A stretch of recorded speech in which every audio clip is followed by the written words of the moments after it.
A cada 4 anos, o povo brasileiro vai às urnas para escolher, através do voto, os políticos que vão representá-los na Câmara e em cada uma das 5.570 prefeituras em todo o país. Mas, para serem eleitos, os candidatos devem investir em campanhas que cativem o eleitor e conquistem aqueles mais indecisos e que fazem a diferença na hora do resultado. Realizar essa tarefa não parece difícil, e 2020 veio para mostrar que a sociedade e as campanhas eleitorais precisavam se adaptar a um novo contexto e bem mais desafiador, a pandemia do novo coronavírus. Agora, se aproximar do eleitor, entregar panfletos e seguir alegres rumo à praça pública para ouvir os discursos de nossos candidatos, tudo teria que ser substituído pelo silêncio do estúdio e o calor das câmeras. O coronavírus trouxe para o brasileiro uma nova modalidade de campanha eleitoral. Diferentemente dos anos anteriores, esse ano foi um ano atípico porque os candidatos não teve acesso corpo a corpo com as pessoas. Então tivemos que usar várias estratégias e ferramentas da área digital para a gente ter um alcance até o eleitor. As mídias digitais, elas foram 100% eficazes para aqueles candidatos que aderiram a essa modalidade. A gente, querendo ou não, a gente sabe que, contudo, teve candidatos que não se entregou 100% às redes sociais. Então, assim, aquele candidato que esteve com a equipe bacana para trabalhar, montar todos os trabalhos, e que se envolveu tanto no Instagram, Facebook, WhatsApp, entregando conteúdo bacana, conseguiu um resultado satisfatório.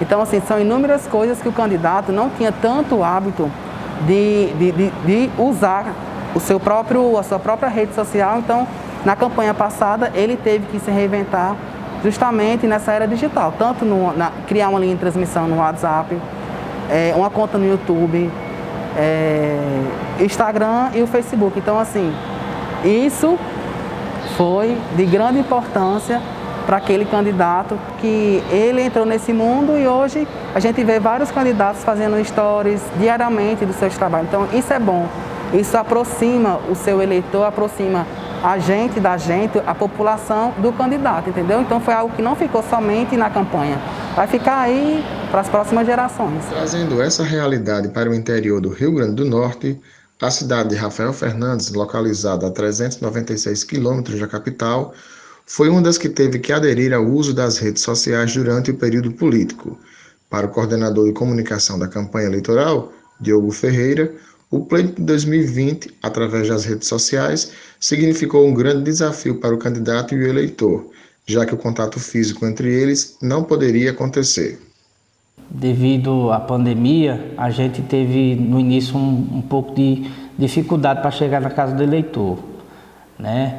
Não podia aglomerar e tal, e o eleitor precisava de informações, né? O eleitor, para decidir o voto, ele precisa de informações do plano de governo, da conduta do candidato, o que ele apoia, o que ele não apoia. E as mídias sociais são ferramentas importantes para isso, né? Então, se a gente trabalhasse bem a mídia social de uma forma objetiva, clara, facilitaria bastante a ideia do que o eleitor ia ter do candidato. O plano de governo foi o alicerce para que a gente trabalhasse as redes sociais. Falando de vários segmentos: educação, esporte, assistência social, políticas voltadas para a mulher, para o idoso, né? Dividimos isso por etapas, por publicações e uma dinâmica bacana, com um alcance legal, tanto para o público das redes sociais, de Instagram, Facebook, WhatsApp.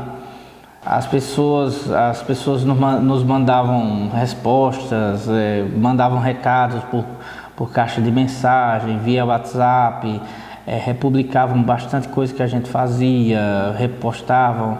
Então, quando a gente dava uma olhada nas nossas redes sociais e via a mesma coisa sendo reproduzida em vários perfis, então a gente estava tendo a ideia de que o trabalho estava sendo bem feito, né? Apesar de ser uma modalidade nova, as redes sociais têm ganhado cada vez mais seguidores em diversos formatos, principalmente o Instagram, Facebook e YouTube. Vários foram os candidatos que, diante de um perigo eminente de contaminação pelo coronavírus e a necessidade do distanciamento social, migraram suas propostas de governo para as mídias sociais, criando canais e realizando transmissões de comícios online. Para a professora do Departamento de Educação da UERN do campus de Pau dos Ferros, Simone Cabral, os meios de comunicação como o rádio e a TV têm a função de propagar e estreitar as relações humanas, levando em conta os impactos na sociedade, como também no meio político. Claro que o rádio e a TV são instrumentos extremamente ainda utilizados na política, são importantes atualmente, mas o rádio e a TV, por exemplo, o interlocutor ele recebe a informação, sem contudo interagir, né? É diferente da internet, justamente das próprias redes sociais, que permite uma ampla comunicação e permite essa interação até em tempo real, né? Você imagine a repercussão quando se posta uma notícia no Instagram, no Twitter. Então a interlocução, a interação é imediata. E aí as redes sociais, ela permite que haja uma ampla comunicação entre estranhos, né? Ao mesmo tempo em que esses usuários, esses interlocutores passam a ser visíveis, notados. É diferente da interlocução com o rádio e com a TV. Por essa interlocução ser imediata, esses estranhos que vão que se tornam familiares, que se tornam familiar, e ao mesmo tempo que esses usuários se tornam visíveis, obviamente que há tanto um movimento positivo como um movimento negativo.